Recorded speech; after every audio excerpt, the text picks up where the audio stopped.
Hello everyone, my name is Anisha Roy and I am an intern at Lexis & Company. Today, through this video, I would be discussing about the difference between company and a partnership firm. So let's proceed.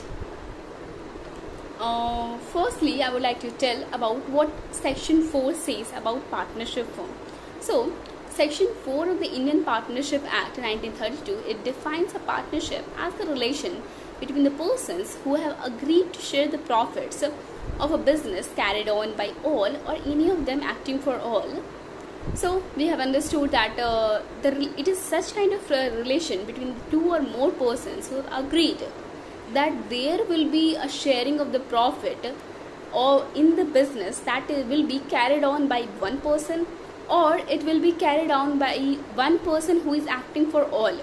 Now, the persons who enter into this partnership are individually called partners and collectively called firm, and the name under which this business is carried on is called the firm's name.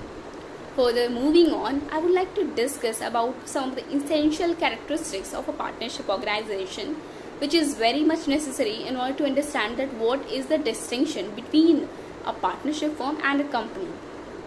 So the first point we can say about this is that a partnership is an organization and it is an association of two or more persons.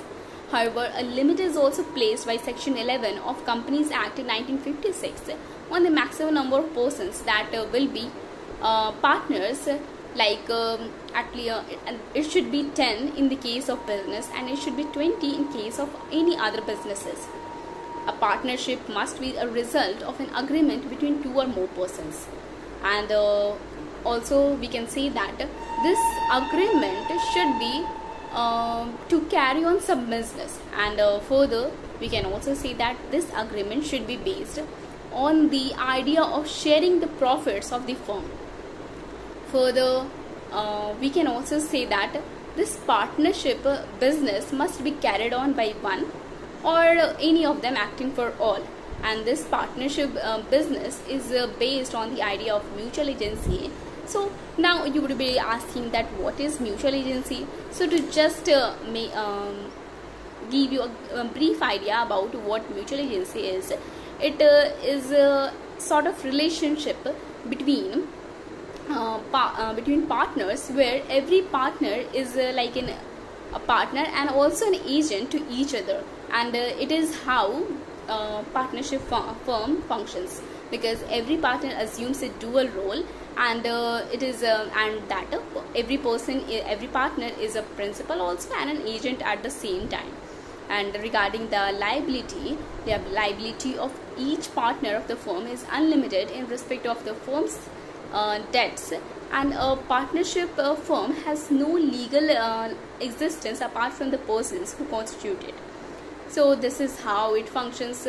Further, to also know more about it, we can say that the partnership agreement is based on the idea of mutual confidence, and it should always be reposed on all the partners, and it must be ensured that this mutual confidence is not destroyed and the trust of the partners is not taken advantage of at any situation. And if anyone takes advantage of this situation and destroy this trust, then they would have to compensate for it.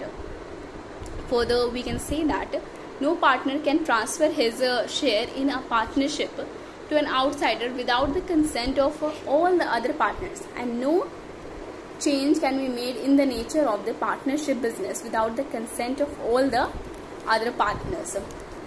Now, I would like to discuss that what are the distinctive features that makes a partnership firm different from the company. Now, regarding the legal status, we can say that a partnership firm has no existence apart from its partners, while a company has a separate legal entity and that is completely distinct from its members.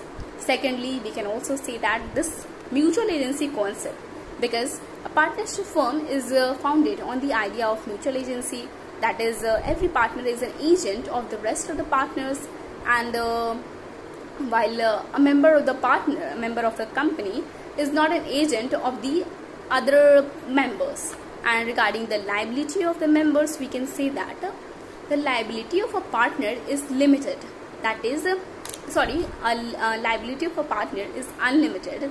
That is, even his personal assets are liable for the debts of the firm, and the liability of the members of a company is limited to the extent of the amount remaining unpaid or the shares held by him or the amount of guarantee as mentioned in the memorandum of association of that company. And now we can say that regarding the transfer of interest, a partner cannot transfer his interest in the partnership without the consent of all or other partners. A member, however, in companies subject to the restrictions contained in the articles can freely transfer his shares in the company. And regarding the duration of the existence, unless there is contract to the contrary, the death, retirement or the insolvency of a partner, it results in the dissolution of the firm. While in contrast to it, a company enjoys a perpetual succession, and death and the retirement or even insolvency of a member of a company does not affect the existence of the company.